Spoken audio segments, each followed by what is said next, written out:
나마스카. 지난 시간에는 이제 우리가 명상을 왜 해야 하는가 그런 것에 대한 얘기를 했는데, 그럼 실제로 우리가 이제 명상을 할 때 이제 어떤 일들이 일어나는지 그런 거를 좀 이제 구체적으로 알아볼 필요가 있죠. 결국 우리가 이제 모든 사람이 원하는 것을 행복이라고 할 때, 물론 이제 쓰는 용어는 다 다를 수가 있어요.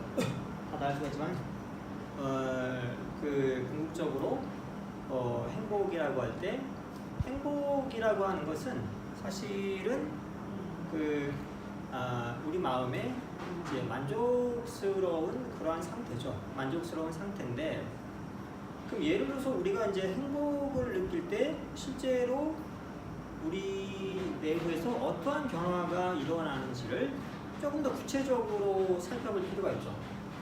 그러니까 행복이라고 하는 것은 예를 들어서 이제 맛있는 음식을 먹을 때 우리는 입을 통해서, 위를 통해서, 혀를 통해서 그러한 즐거운 느낌들을 느낍니다. 근데 실제로 우리가 행복을 느끼는 것은 우리의 뇌에서 특히 뇌 중앙에 있는, 우리의 뇌 중앙에 있는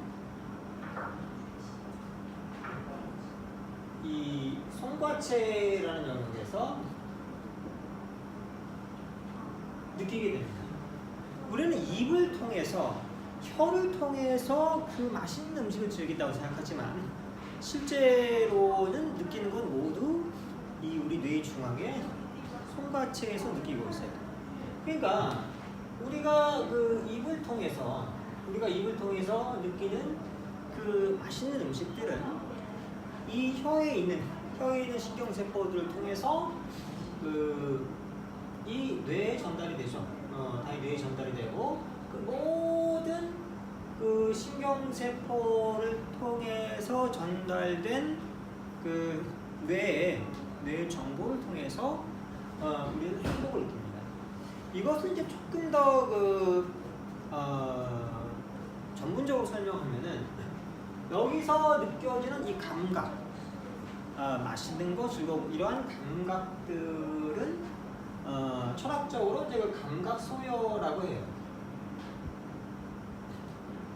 감각 소요라는 것은 이 감각을 느끼는 재료가 되는 것들을 말합니다. 감각을 주는 것들인데, 이것을 이제 산스크리트어로는 이제 탄마트라라고 하는데, 이렇게 너무 이제 어려운 단어에 대해서 그렇게 걸릴 필요는 없어요. 그냥 쉽게 들으면 됩니다. 이러한 탄마트들이, 이러한 맛있는 음식을 느끼는 탄마트라들이 이 뇌에 전달을 하게 됩니다. 그러면은 실제로 우리의 의식에서는 어떠한 일이 일어나냐면, 우리 의식의 가장 겉부분을 치트라고 합니다. 치타라는 게 있어요. 우리 의식의 가장 겉부분이 이 치타에서 감각을 주는 탄마트라를 느끼면서, 사실은 우리 내부에 있는 치타가 맛있다는 그 행복감을 만들어내는 과정이 일어납니다. 이것은 이제 오늘날에 과학적으로도 이제 밝혀진 과정인데요. 그러니까 실제로는 혀가 즐거워서, 음식이 즐거워서 우리가 행복을 느끼는 것이 아니라, 우리 마음에 가장 표면인 치타가 이 탄마트라, 감각을 주는 탄마트라를 접수하면서 맛있는 행복감을 느낀다는 거예요. 그래서 우리의 감각은 우리의 마음은 이제 크게 3중 구조로 되어 있는데,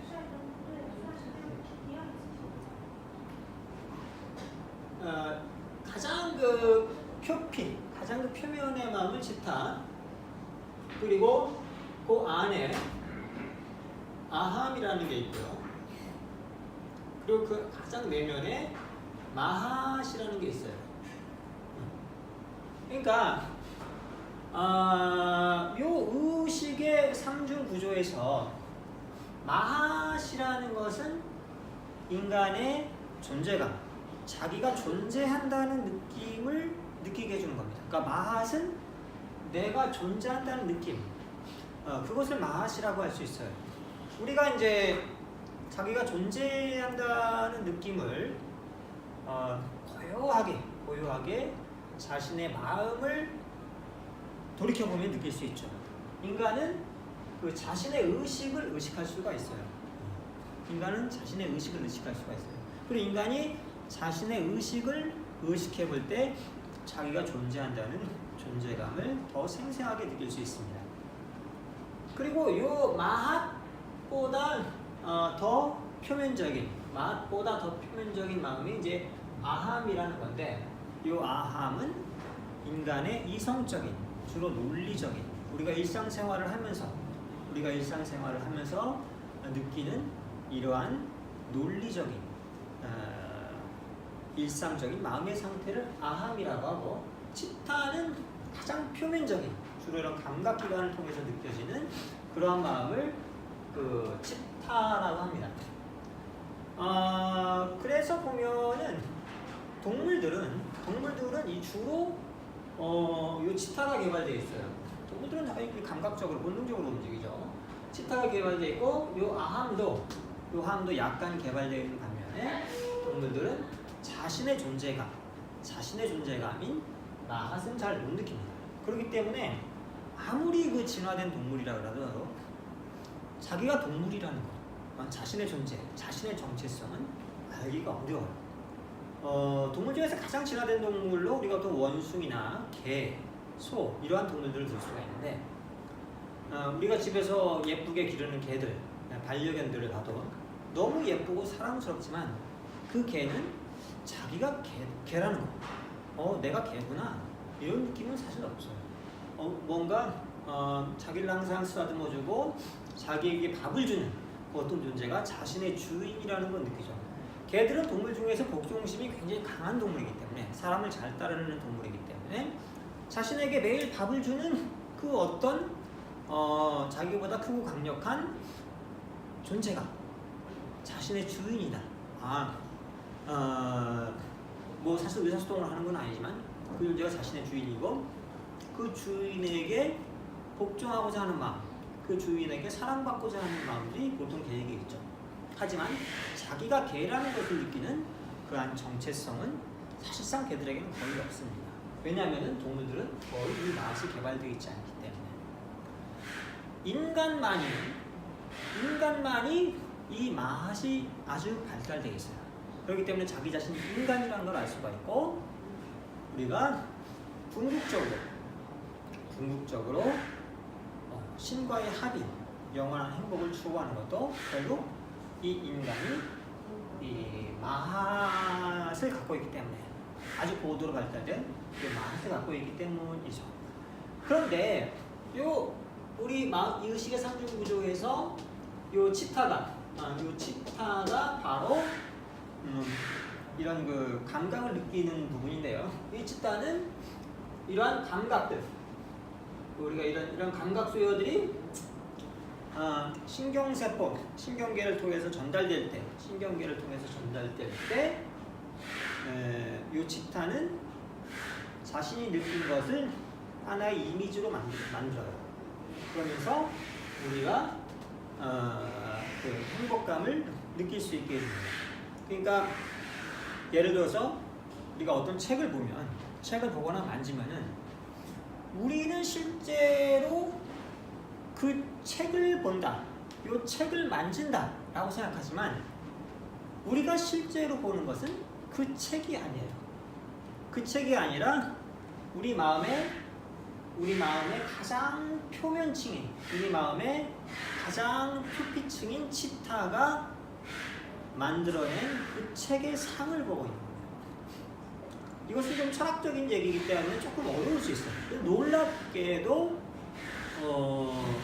서양의 철학자들, 주로 이제 그런 철학자는 이제 그 인식론자라고 하죠. 인식론자들, 서양의 철학자들인 인식론자들이 이제 이런 것을 상당히 이제 구체적으로 이론화시킨 그런 이제 인식론을 이제 발전을 시켰고, 예를 들어서 뭐 로크라든가 상당히 이제 현대에 와서는 버트란드 러셀 이런 사람들이 이런 인간이 어떻게 사물을 의식하는가를 잘 설명했습니다. 그러니까 버트란드 러셀 같은 경우는 대단히 사실 위대한 철학자예요. 영국의 철학자고, 저도 예전에 굉장히 좋아했던 그 철학자인데, 버트란드 러셀은 이제 뭐 노벨 문학상을 받기도 하고 그랬는데, 뭐 유명한 책들이 많죠. 나는 왜 기독교인이 아닌가. 영어 원 제목은 Why I Am Not a Christian. 근데 우리나라에서는 내가 왜 기독교인이 아닌가라고 굳이 책을 쓸 필요는 없었겠죠. 근데 영국이라는 나라는 대부분의 사람들이 기독교 신자, 특히 유럽 국가, 영국은 이제 그 기독교 중에서도 이제 성공회라는 국가가 이제 가장 주된 파지만은, 어쨌든 어느 파건, 그것이 뭐 장로파건, 뭐 감리교건, 어느 파건, 성공회건, 유럽 사회 이런 기독교 국가에서 어떤 사람이 기독교 신자가 아니라는 거예요. 특히 아무런 종교가 없다는 거예요. 이거 상당히 의외적으로, 옛날에는 상당히 그런 사람들이 공격적으로 사회가 이단시하고 이제 그런 분위기가 있었는데, 요즘에는 그런 정도는 아니지만 그래도 아직까지도 기독교 신자가 아니면은 사람들이 왜 저 사람은 기독교를 안 믿지? 이렇게 생각할 수가 있고요. 러셀이 살았을 때는 이제 더 그랬어요. 그래서 러셀은 책을 직접 써서 Why am I not Christian? 왜 내가 기독교 신자가 아닌가를 설명한, 좀 종교에 대한 상당히 비판적인 책을 썼는데요. 제가 이제 고등학교 때 이제 그 책을 읽고, 러셀의 책을 읽고, 상당히 이제 좀 충격을 받았던 적이 있습니다. 와, 정말 대단한 사람이 있구나. 철학자들은 이런 생각을 하는구나. 철학자들은 이런 이론을 개발하는구나. 그래서 굉장히 철학의 매력을 느껴서 제가 이제 그 철학과에, 대학을 갈 때 철학과에 가게 된 이제 하나의 계기가 되기도 했었습니다. 러셀이라는 사람이. 제가 상당히 좋아하는 서양 철학자 중에 한 명이고요. 러셀이 이제 쓴 인식론, 러셀은 이제 인식론 중에서도 좀 경험론에 속하는 그런 인식론자였는데, 그 사람이 과연 인간이 무엇을 지각할 수 있는가, 인간이 무엇을 알 수 있는가. 인식론이라는 철학은 그 철학의 유형 중에서 인간이 무엇을 알 수 있는가, 인간이 정말 진리를 알 수 있는가. 어떻게 보면 철학은 너무 당연한 걸 묻죠. 아니 그냥 뭐 알면 아는 거지. 우리가 어떻게 진리를 알 수 있고 진짜 그것까지 굳이 따져야 되냐. 하지만 이런 이제 좀 천재적인 사상가들은 특징이 이제 보통 남들이 다 상식으로 생각하는 거, 이미 상식적으로 받아들여진 것에 대해서 의문을 품죠. 이런 것이 천재적인 그런 사상가들의 특징이죠. 그래서 이러한 서양의 인식론자들도 결국 우리가 행복을 느끼는